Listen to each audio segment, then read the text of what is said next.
രാജ്യത്ത് ബിജെപി ജനങ്ങളെ മതപരമായി ഭിന്നിപ്പിച്ച് കന്യാസ്ത്രീകളെയും ന്യൂനപക്ഷങ്ങളെയും പീഡിപ്പിക്കുകയാണെന്ന് ആരോപിച്ച ഇടതുപക്ഷ സംഘടനാ പ്രവർത്തകർ പ്രകടനം നടത്തി.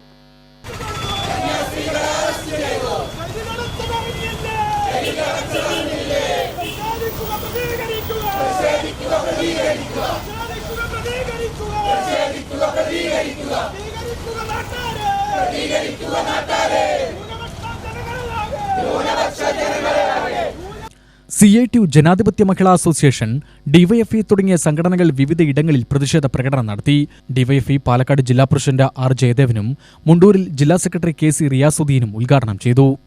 RSSന്റെ വിചാരധാരയിൽ പറഞ്ഞിട്ടുള്ള ആഭ്യന്തര ശത്രുക്കളിൽ 3 ആളുകൾ, ഒന്ന് കമ്മ്യൂണിസ്റ്റുകാരും മറ്റൊന്ന് മുസ്ലിങ്ങളും ക്രിസ്ത്യാനികളുമാണ്. അതുകൊണ്ട് തന്നെ ആ ആഭ്യന്തര ശത്രുക്കളെ എങ്ങനെ ഇല്ലാതാക്കാം എന്നാണ് RSS ആലോചിച്ചുകൊണ്ടിരിക്കുന്നത്. അപ്പോൾ അതിലെ ആ രൂപത്തിൽ തന്നെ ഈ രാജ്യത്തിനകത്ത് ഭരണഘടന തൊട്ട് അധികാരത്തിലേറിയിട്ടുള്ള BJPയുടെ സർക്കാർ ആ ഭരണഘടനയെ തന്നെ അട്ടിമറിക്കുകയാണ് ചെയ്തിട്ടുള്ളത്.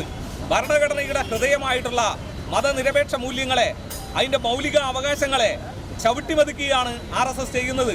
മൗലിക അവകാശങ്ങളുടെ ആർട്ടിക്കിൾ 21 ഈ നാട്ടിലെ എല്ലാവർക്കും അറിയുന്ന ഒരു കാര്യമാണ്.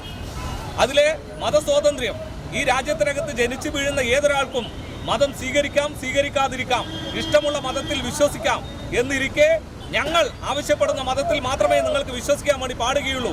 ഈ രാജ്യത്തെ നരേന്ദ്രമോദിയുടെ ഭരണത്തിന് കീഴിൽ ഞങ്ങളൊരു ഹിന്ദു രാഷ്ട്രമായി പ്രഖ്യാപിക്കും എന്ന് പറഞ്ഞത് ഈ മന്ത്രിസഭയിലെ സുപ്രധാന വകുപ്പ് കൈകാര്യം ചെയ്യുന്ന മന്ത്രി തന്നെ പറയുന്ന രൂപത്തിലേക്ക് എത്തുകയാണ്.